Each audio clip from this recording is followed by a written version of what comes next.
Audiobook O Príncipe, de Nicolau Maquiavel. Estamos no capítulo 17 e 18.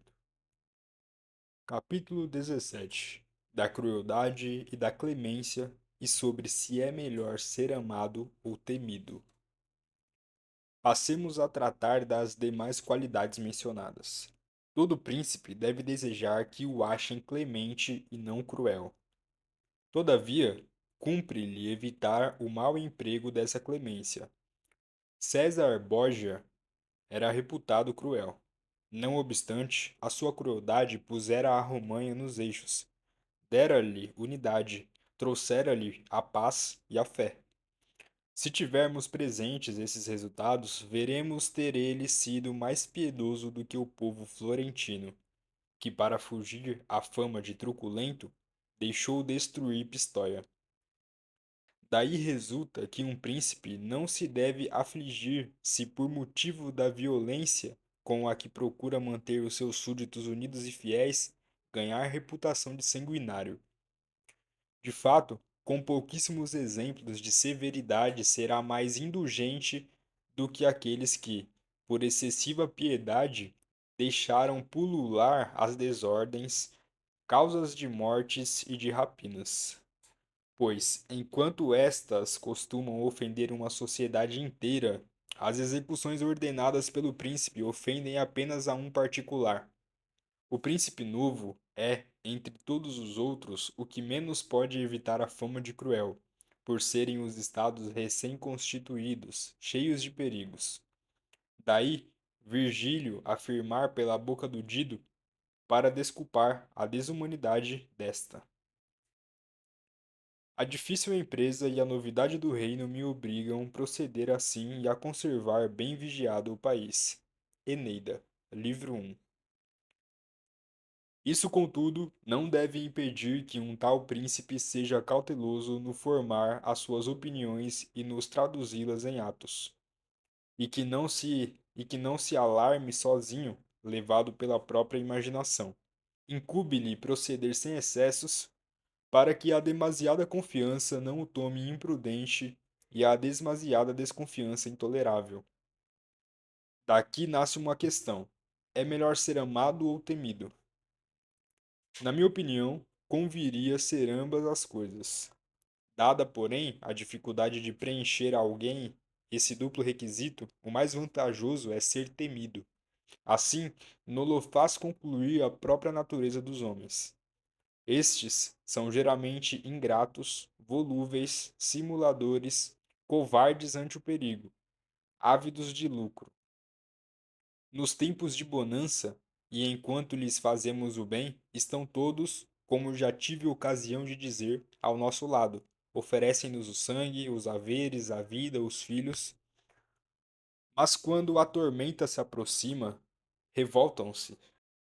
Então o príncipe que se apoiou inteiramente nas palavras dele, achando-se desprovido de outro qualquer amparo, rui por terra. Nem pode deixar de ser assim. As amizades que se obtêm com favores e não com magnanimidade, e a nobreza da alma, são indubitavelmente merecidas, mas de nada valem nos tempos adversos. Os homens, além disso, têm menos receio de ofender alguém que se faça amar do que alguém que se faça o temer. É que o amor se mantém por meio de vínculo do dever. E este vínculo os homens o rompem, levados pela sua índole perversa, sempre que de tal lhes resulte o proveito. Já o temor é mantido por meio ao castigo, e este medo jamais abandona os indivíduos. O príncipe deve, todavia, fazer-se temer de modo que, se não o conquista o amor, evite o ódio, pois ser temido e não odiado podem muito bem associar-se. Basta para isso que se abstenha de deitar mão aos haveres e às mulheres dos seus súditos. Se lhe for necessário tirar a vida de alguém, não deve fazê-lo sem justa e causa manifesta. Em qualquer caso, porém, evite apoderar-se dos bens dos súditos, porque os homens mais facilmente esquecem a morte do pai do que a perda dos haveres. Acresce que para se apossar do alheio nunca falte pretextos. e o príncipe que comece a viver da rapina encontra-los a sempre, ao passo que motivos para tirar a vida são mais raros e diminuem cada vez mais. Quando, porém, um príncipe está com seus exércitos em campanha e tem de dirigir grande quantidade de soldados, então é absolutamente necessário não se preocupar com a reputação de cruel, pois, sem ela, jamais se conseguiu manter um exército unido e propenso à luta. Na vida de Hannibal, é digno de menção o fato de que, tendo ele levado um exército numerosíssimo, constituído das mais diversas raças a combater em terras estranhas, nunca surgisse, quer na boa quer na má sorte, a mínima desavença entre elas ou a menor revolta contra o seu chefe. Isto só foi possível porque a extrema crueldade do cartaginês, aliada aos seus muitos predicados e virtudes, o tornou venerado e temido pelas tropas, efeito que não teria podido produzir por si só as suas outras qualidades. É certo que alguns escritores superficiais admiram de um lado as ações de Hannibal e de outro condenam a principal origem delas. Todavia, para demonstrar a verdade daquela minha asserção, sirva o exemplo de Cipião, o homem de méritos excepcionais tanto para os seus tempos como para quaisquer outros da história, cujos exércitos se insurgiam na Espanha contra ele por causa unicamente de sua excessiva clemência, a qual dera aos seus soldados mais liberdades do que a conveniente a disciplina militar. Isto lhe valeu no Senado as censuras de Fábio Máximo, que chamou corruptor da milícia romana.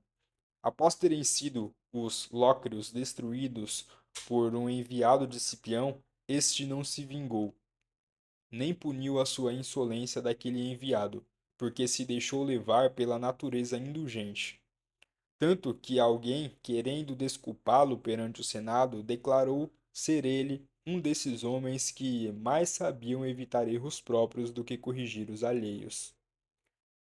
Semelhante natureza teria com o tempo embaciado a glória de Cipião, se ele houvesse persistido em governar com ela. Como, porém, ele viveu sob a autoridade do Senado, esse predicado nocivo permaneceu oculto e converteu-se em motivo de glória.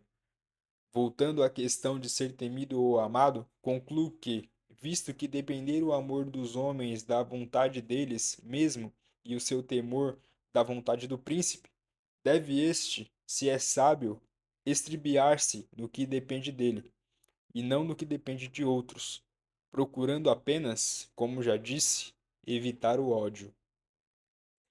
Capítulo 18. De que maneira os príncipes devem cumprir as suas promessas. Todos compreendem como é digno de encômios um príncipe quando cumpre a sua palavra e vive com integridade e não com astúcia.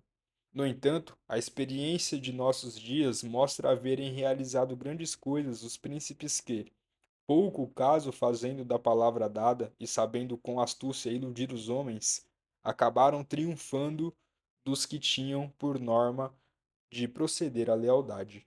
Saiba-se que existem dois modos de combater, um com as leis, outro com a força. O primeiro é próprio do homem, o segundo, dos animais. Não sendo, porém, muitas vezes suficiente o primeiro, convém recorrer ao segundo. Por conseguinte, a um príncipe é mister saber comportar-se como homem e como animal. Isto ensinaram veladamente os autores da antiguidade, ao descreverem que Áquiles e muitos outros príncipes daquela era foram confiados ao centauro, Quiron, para que os educasse e criasse. Esta parábola não significa senão que é necessário ter-se por preceptor um ser meio homem, ser meio animal, ou por outras palavras, que a um príncipe incumbe saber usar dessas duas naturezas, nenhuma das quais subsiste sem a outra. Tendo, portanto, a necessidade de proceder como animal, deve um príncipe adotar a índole ao mesmo tempo do leão e da raposa, porque o leão não sabe fugir das armadilhas e a raposa não sabe defender-se dos lobos. Assim, cumpre ser a raposa para conhecer as armadilhas e leão para amedrontar os lobos. Quem se contenta de ser leão demonstra não conhecer o assunto. Um príncipe sábio não pode, pois, nem deve manter-se fiel às suas promessas quando extinta a causa que os levou a fazê-la. O cumprimento delas lhe traz prejuízo. Este preceito não seria bom se os homens fossem todos bons. Como, porém, são maus, e por isso mesmo faltariam a palavra que acaso nos desse, nada impede venhamos nós a faltar também a nós. Razões legítimas para encobrir esta inobservância, tê-las há sempre o príncipe e de sobra. Disso se poderiam dar infinitos exemplos modernos para mostrar quantos tratados de paz, quantas promessas se tornaram nulas e sem valor unicamente pela deslealdade dos príncipes. O que dentre, o que dentre estes melhor soube imitar a raposa, mais proveito tirou. Mas é preciso saber mascarar bem essa índole astuciosa e ser bem dissimulador. Os homens são tão simplórios e obedecem de tal forma às necessidades presentes que aquele que engana encontrará sempre quem se deixa enganar. Dos exemplos recentes, um existe sobre o qual não quero guardar silêncio. Alexandre VI, durante a sua vida, só fez enganar os homens, só pensou nos meios de os induzir em erro e sempre achou oportunidades para isso. Nunca houve quem, com maior eficácia e mais solenes juramentos, soubesse afirmar uma coisa e que menos a observasse do que ele. Apesar disso, as suas tramóias sempre surtiram efeito porque ele conhecia bem aquele aspecto da humanidade. Não é necessário a um príncipe ter todas as qualidades mencionadas, mas é indispensável que pareça tê-las. Direi até que, se a possuir, o uso constante delas resultará em detrimento seu, e que, ao contrário, se não as possuir, mas afetar possuí-las, colherá benefícios. Daí a conveniência de parecer clemente, leal, humano, religioso, íntegro, e ainda de ser tudo isso, contanto que, em caso de necessidade, saiba tornar-se inverso. Tenha-se presente que, sendo frequentemente forçoso para manter um estado, quebrar a palavra empenhada e infringir os preceitos da caridade e da clemência da religião, não pode um príncipe, máxime, um príncipe novo, respeitar tudo quanto dá aos homens a reputação de bons. Por isso, é mister que ele tenha um espírito pronto a se adaptar às variações das circunstâncias e da fortuna e, como disse antes, a manter-se tanto quanto possível no caminho do bem, mas pronto igualmente a enveredar pelo do mal, quando for necessário. Um príncipe deve ser extremamente cuidadoso em só pronunciar palavras bem repassadas das 5 qualidades referidas, para que todos, ouvindo-o e vendo-o, creiam a personificação da clemência, da lealdade, da brandura, da retidão e da religiosidade. Nada a que mais devamos dar a impressão de possuir do que esta última. Os homens em geral formam as opiniões guiando-se antes pela vista do que pelo tato, pois todos sabem ver, mas poucos sentir.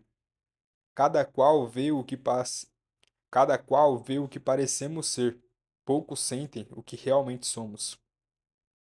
E estes poucos não ousam opor-se à opinião dos muitos que, atrás de si, têm a defendê-los a majestade do poder.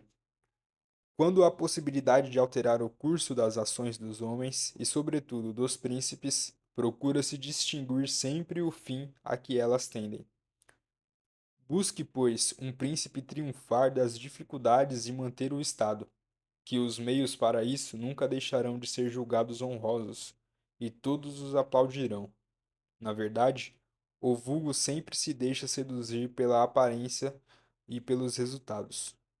Ora, no mundo não existe senão vulgo, já que as poucas inteligências esclarecidas só têm influência quando a multidão falta um arrimo onde se apoiar. Há nos nossos tempos um príncipe cujo nome prefiro omitir, que só faz pregar a paz e o respeito à palavra dada. Todavia, é inimigo decidido de uma e outra coisa, e já teria perdido a autoridade e o Estado se houvera seguido seus próprios conselhos. Lembre-se, caso você queira ouvir o audiobook completo, estamos com a playlist aqui da descrição. Lembre-se de deixar o seu like e se inscrever no canal. Comente aqui embaixo o próximo livro que você quer que eu leia.